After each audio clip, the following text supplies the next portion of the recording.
नमस्कार, prime news के digital platform पर आप सभी का स्वागत है और मैं हूं आपके साथ अब्दुल समद इसरार। बंगाल की सियासत में चुनाव से ठीक पहले वादों की बारिश हो रही है।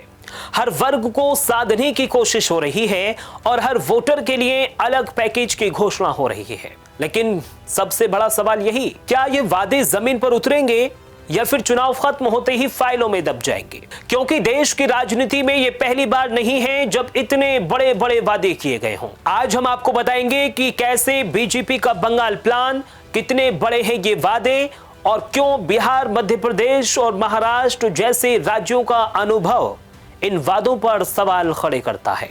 बंगाल विधानसभा चुनाव से ठीक 13 दिन पहले गृह मंत्री अमित शाह ने कोलकाता में बीजेपी का संकल्प पत्र जारी किया है। इस संकल्प पत्र को नाम दिया गया है भरोसा पत्र और इसी भरोसे के जरिए बीजेपी बंगाल की सत्ता तक पहुंचने का दावा कर रही है। बीजेपी का कहना है कि बंगाल की जनता अब बदलाव चाहती है, तुष्टीकरण, भ्रष्टाचार और डर की राजनीति से बाहर निकलना चाहती है और इसी वजह से इस बार का घोषणा पत्र पूरी तरह से कैश, सुविधा और बड़े फैसलों पर केंद्रित है। सबसे बड़ा दाव महिलाओं पर खेला गया है। बीजेपी ने दावा किया है कि अगर उनकी सरकार बनती है तो हर महिला को हर महीने 3,000 रुपए दिए जाएंगे, यानी सालाना 36,000 रुपए सीधे बैंक खाते में जाएंगे। अब सोचिए, अगर किसी परिवार में 2 महिलाएं हैं तो सीधे 6,000 रुपए महीना, यानी 72,000 रुपए सालाना। ये स्कीम अगर लागू होती है तो पश्चिम बंगाल की अर्थव्यवस्था और राजनीति दोनों पर बड़ा असर डाल सकती है। इसके साथ ही केजी से पीजी तक लड़कियों की शिक्षा मुफ्त करने का वादा भी किया गया है। सरकारी नौकरियों में 33% आरक्षण, यानी महिलाओं को पूरी तरह से सशक्त बनाने का दावा किया गया है। अब बात युवाओं की करते हैं, क्योंकि चुनाव में युवा वोटर सबसे बड़ा फैक्टर होता है। बीजेपी ने बेरोजगार युवाओं को भी हर महीने 3,000 रुपए देने का वादा किया है, यानी पढ़ाई खत्म होने के बाद जब तक नौकरी नहीं मिलती तब तक सरकार आपकी जेब में पैसा डालती रहेगी। यह वादा सीधे उस वर्ग को टारगेट करता है जो सबसे ज्यादा नाराज रहता है और यही वर्ग चुनाव का रुख भी बदल सकता है। सरकारी कर्मचारियों को भी साधने की पूरी कोशिश की गई है। बीजेपी ने ऐलान किया है कि सरकार बनने के 45 दिन के अंदर 7वां वेतन आयोग लागू किया जाएगा। ये एक बड़ा वादा है, क्योंकि सैलरी बढ़ने का मतलब है लाखों कर्मचारियों और उनके परिवारों को सीधा फायदा होगा और चुनाव में इसका असर भी सीधा दिखाई देता है। अब बात उस वादे की जो सबसे ज्यादा चर्चा में है। बीजेपी ने कहा है कि सरकार बनने के 6 महीने के अंदर समान नागरिक संहिता यानी यूसीसी लागू किया जाएगा।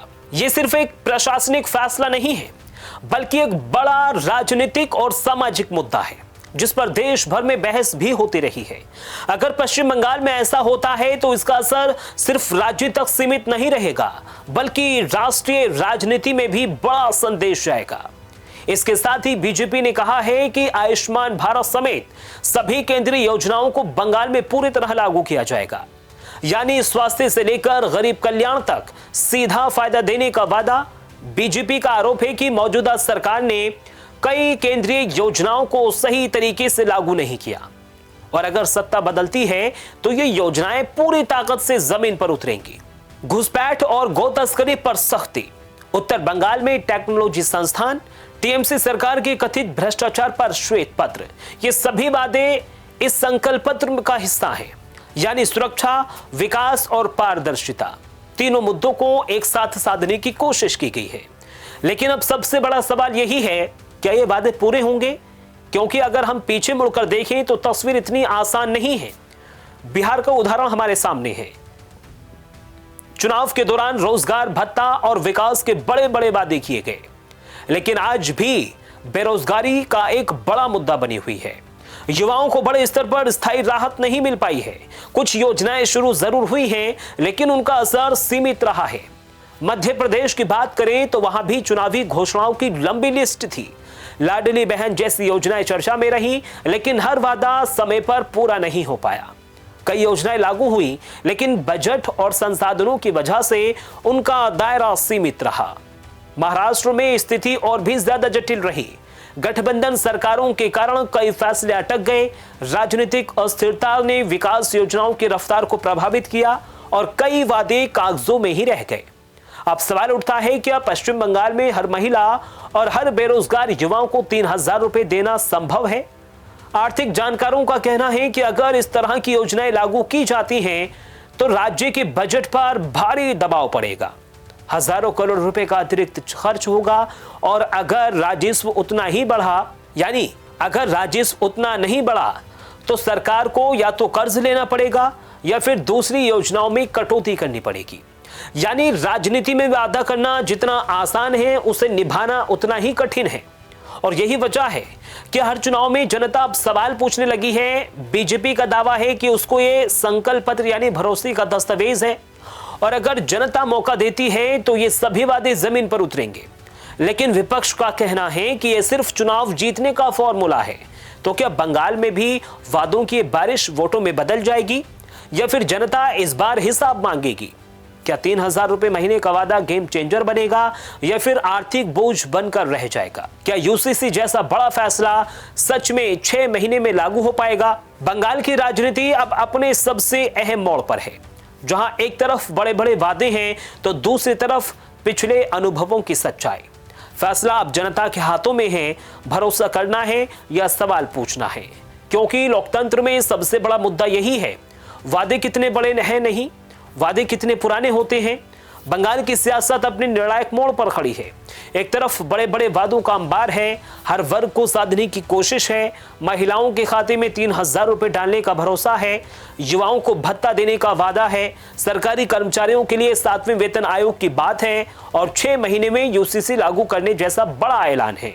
ये सब सुनने में जितना आकर्षक लगता है, जितना दिलचस्प लगता है, जमीन पर उतारना उतना ही चुनौतीपूर्ण है। गृह मंत्री अमित शाह ने जिस भरोसे पत्र की बात की है, अब वही भरोसा जनता के फैसलों की कसौटी पर खड़ा है। क्योंकि लोकतंत्र में वादे सिर्फ कागज पर नहीं बल्कि उनके परिणामों से आंके जाते हैं। और यही वजह है कि बंगाल की जनता इस बार सिर्फ सुन नहीं रही बल्कि तोल भी रही है। पिछले अनुभव भी यही बताते हैं कि चुनावी घोषणाएं अक्सर उम्मीदों को आसमान तक ले जाती हैं, लेकिन जब बात बजट, संसाधन और प्रशासनिक क्षमता की आती है तो वही वादे धीरे धीरे सिमटने लगते हैं। बिहार हो, मध्य प्रदेश हो या फिर महाराष्ट्र हो, हर जगह कुछ पूरे वादे नहीं हुए, लेकिन कई वादे अधूरे भी रह गए और यही अधूरी कहानियां अब जनता को और भी ज्यादा सतर्क बना रही हैं। सबसे बड़ा सवाल यही है कि बंगाल में ये तस्वीर बदलेगी। क्या यहां वादे सिर्फ चुनाव जीतने का जरिया नहीं बल्कि हकीकत में बदलेंगे? क्या हर महिला के खाते में 3,000 रुपए हर महीने पहुंचेंगे? क्या बेरोजगार युवाओं को नियमित सहारा मिलेगा?